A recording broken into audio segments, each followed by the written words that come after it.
Hey, welcome back to the channel. Whether you're a seasoned investor or just getting started with your portfolio, today's topic is going to be a game changer for you.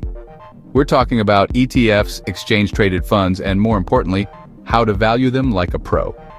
If you've ever wondered how to tell if an ETF is a gem or just a shiny rock, this video is for you. Grab your calculators, your coffee, or whatever makes you feel like a stock market wizard, because we're diving deep into the world of ETFs.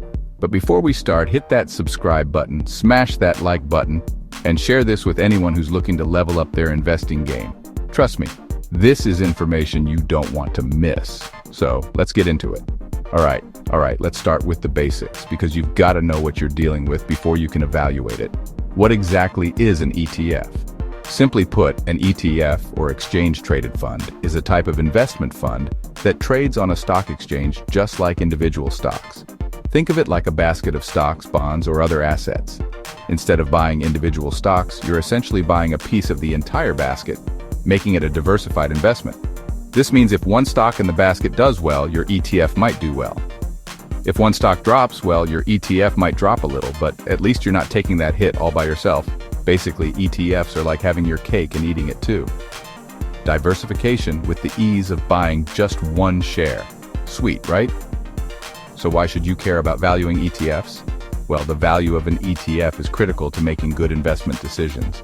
Just like you wouldn't buy a car without knowing how much it's worth, you shouldn't buy an ETF without understanding its value.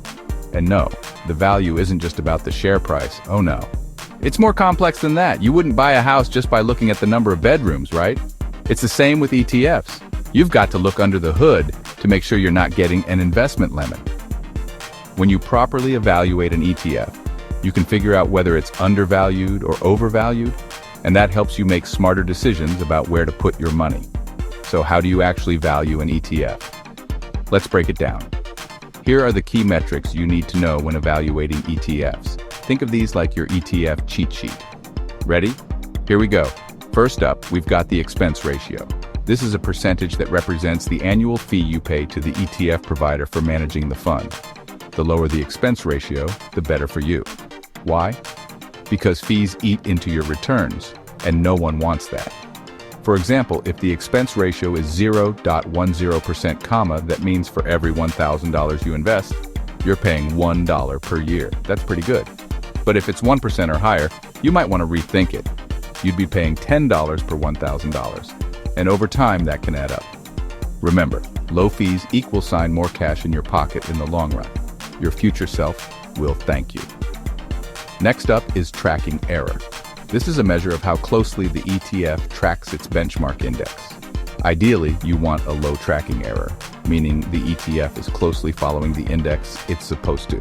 If an ETF has a high tracking error, it's kind of like saying, hey, I know I said I was going to get you to the beach, but I ended up at the mountains. That's not exactly what you signed up for, right? Now let's talk about dividends. If you're in it for the income, you'll want to check the ETF's dividend yield. This tells you how much income the ETF generates from its dividends relative to its price. A higher yield is nice, but be careful. Too high of a yield can sometimes be a warning sign that the ETF might be taking on riskier investments. Look at it this way, dividends are like the dessert of your ETF. You want something tasty, but you don't want to get a sugar crash. Liquidity is another big one. This refers to how easily you can buy or sell shares of an ETF without drastically affecting its price. If an ETF is illiquid, you might have trouble selling it when you need to, or it might cost you more. Liquidity is often measured by looking at the average daily trading volume. Think of liquidity like a party. You want to make sure there are enough people there to dance with. Otherwise, it's just you, the DJ, and a very awkward time. Now let's talk about performance. Of course, past performance isn't always indicative of future results, but it's still good to look at how the ETF has performed over the past few years. Compare it to the benchmark it's tracking. If the ETF has consistently outperformed, that's a good sign. But don't get too attached to the past. Remember, it's not like looking at your high school yearbook photos and thinking you could still rock that look. Okay, now that we know the metrics, how do we actually choose the right ETF? The key is to make sure the ETF matches your investment goals. If you're looking for long-term growth, you'll want to focus on low-cost, diversified ETFs with strong historical performance. Think of it like a dating profile. Make sure the ETF matches your style. You don't want a high-risk ETF if you're someone who's looking for steady, reliable returns. Do you want growth? Look at equity ETFs. Want stability? Consider bond ETFs. And remember, always diversify.